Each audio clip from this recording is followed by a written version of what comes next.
सभोवतालची परिस्थिती पाहता कधी कधी असं वाटायला लागतं की माणसाची जी सदसद विवेक बुद्धी आहे ती संपत चालली काय.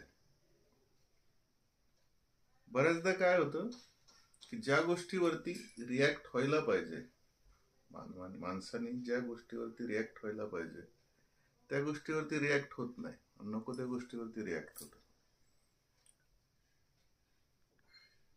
असं म्हटलं जातं की प्रगती ही एका सर्कलमध्ये होते.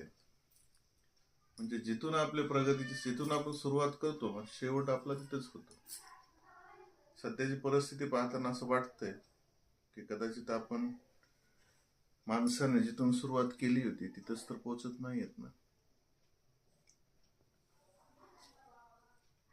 एखादा माथे फिरू एखाद्या महापुरुषाच्या प्रतिमेची विटंबना करतो आणि त्या माथे फिरूला पकडून देण्याऐवजी, त्याला समज देण्याऐवजी समाज काय करतो तर दंगल वगैरे घडवून आणतो. या दंगलीमध्ये निष्पाप लोक मेले जातात आणि ज्या ठिकाणी रिॲक्ट व्हायचं त्या ठिकाणी मात्र रिॲक्ट होताना त्या प्रमाणात दिसत नाही. आता सध्या एक चर्चेमध्ये असलेलं स्थळ आहे, ठिकाण आहे धर्मस्थळ म्हणून. तर हे धर्मस्थळ